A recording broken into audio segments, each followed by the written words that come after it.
again, this is Colleen with Colleen Cosplay, and today I'm doing a tutorial for my Ino cosplay for Naruto Shippuden. To start out, I'm going to use this purple stretch fabric.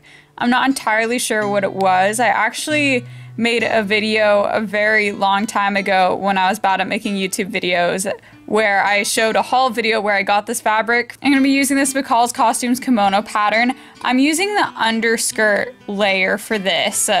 This is the same pattern I used for my BB-8, so I already had it on hand, but any skirt pattern should do okay as long as it's not too flared. For the skirt, I just cut out the skirt pattern as it is. Later, you'll have to make a cut down the front center. For the top, I'm using Yaya Han's Ultimate Bodysuit pattern.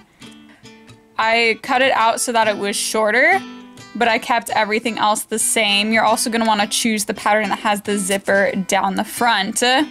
And my suggestion, which I know now but did not know then, is you also want to give yourself quite a bit of seam allowance in that front zipper portion because you want buttons and so you have space for the fabric to overlap. Thankfully, this fabric was stretchy enough, it worked out in the end. And I did decide to line this because I had enough fabric, so why not? So I'm going to cut all of these out twice.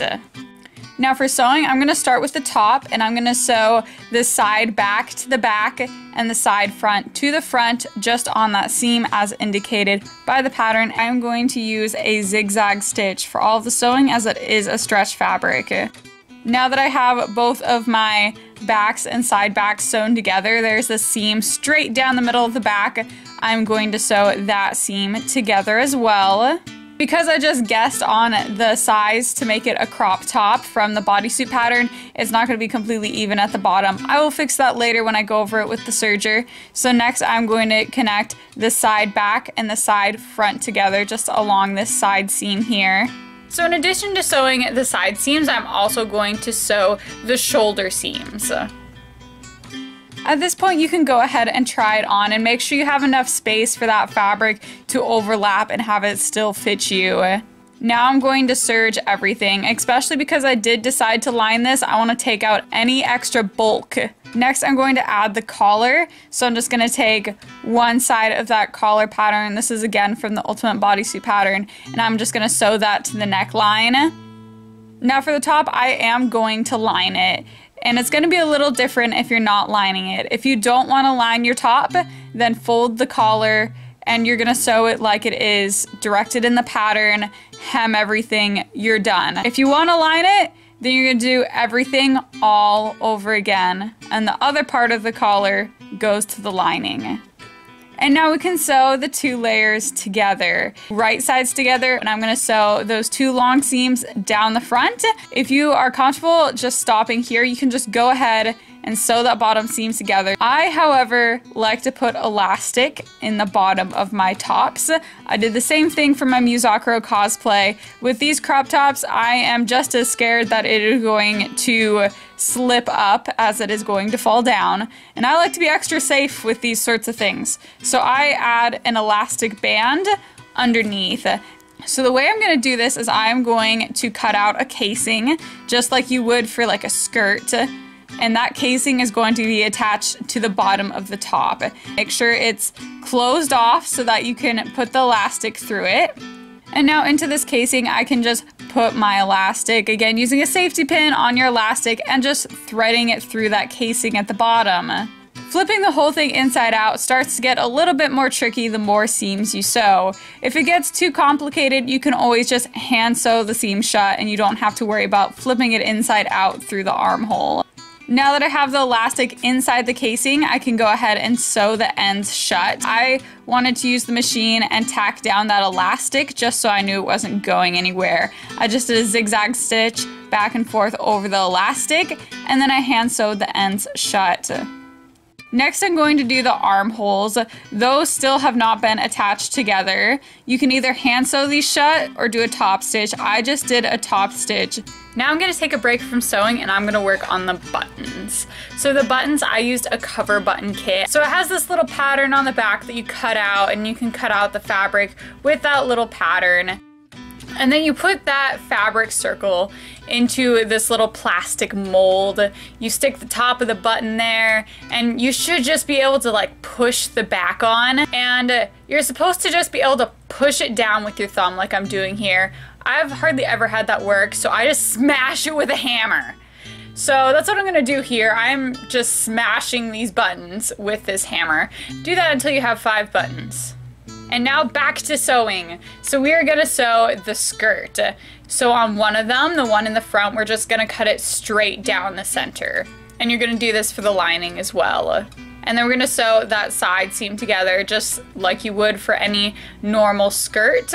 And you can also do some fitting at this point. I had to take it in by quite a bit for it to fit me. And then I'm gonna serge off all that excess fabric. Now I'm gonna sew the outside of the skirt to the lining. So I'm gonna sew this very long seam, right sides together, and then at the end you can just flip it right side out. So Ino also has this black underskirt, and I'm gonna use the same pattern. This is the same kimono petticoat pattern. I did not line this. I just cut out the one skirt. And same thing, you're going to sew it on both sides just like you would any other skirt. And then we're gonna sew those layers together. So you should have the outside layer of the purple, the inside lining of the purple, and the black skirt. And you can sew all 3 of those layers together into one skirt. Next, I cut out the casing. So you can just use the skirt casing from the kimono pattern. You can also use that for the top casing. It's the same width as you would need for that elastic. And I'm gonna cut it out extra long, because if you look at her skirt, she has this overlapping portion where the button goes. So I'm going to sew the casing to the 3-layer skirt that I already have. Now that I have the casing, I can go ahead and put elastic in it. And you'll notice here that I had to actually kind of cut behind that overlapping piece to stick the elastic in, because I want it to be one continuous piece leading up into the button and the buttonhole. When I get the elastic to the right size, I am then going to sew the ends of the elastic together. And then I can hand stitch up that part that I left open to stick the elastic in. Next, I'm going to make the underskirt the length that I want it. I would recommend you do this last. And then I just serged that and I hemmed it. And then we can attach buttons. So for buttons, you're gonna need buttonhole stitching. So I did buttonhole stitching on the skirt for that one button, and then I did 4 on the top, matching reference pictures. And then I hand sewed on my push buttons. And for the top, I also wanted to add some hook and eyes, just so it wouldn't gap. Another quick break from sewing, I'm going to paint her little hairpin. I just use an acrylic paint. If you're worried about the paint getting in your wig or your hair, you can just always acrylic seal it. Now all that's left is the elbow and knee cover netting things. So I'm going to make little casings for the top and the bottom. So these are 2 inches wide. You're going to need 8 of these. I would probably just measure, the largest is going to be your quad.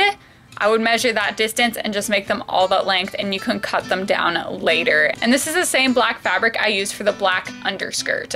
So with these casing, I'm going to fold them in half, just like we did for the top and skirt casings. And I'm going to sew them together as their own separate thing, and then I can sew them to the netting later. With some machines, they have trouble sewing that netting fabric, so it's just easier to have the whole casing done separately and attach it later. So now I have all 8 of these little casings, and I'm just gonna sew them down the edge. Make sure you leave enough space for your elastic. I believe I was using 1/4 of an inch. And then I'm going to serge the ends of these so that they're all smooth.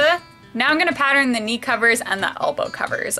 So you're gonna wanna measure the length around your knee, at the quad, and at the calf. Do the same thing for your elbow band thing. And I just did a nice, smooth, linear slope between the larger and the smaller.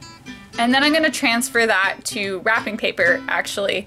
Then with this fabric, I'm going to sew it to the casings.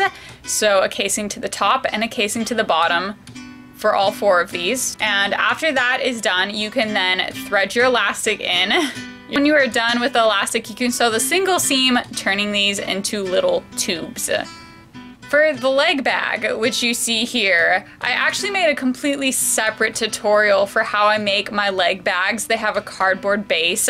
So I will link that in the description and you can check that out. Now I've shown you how I've made my entire Ino costume. I hope this was helpful to you, and if you have any questions, please leave them in the comments down below, and I'll get back to you as soon as I can. Thank you so much for watching, and I'll see you in the next video.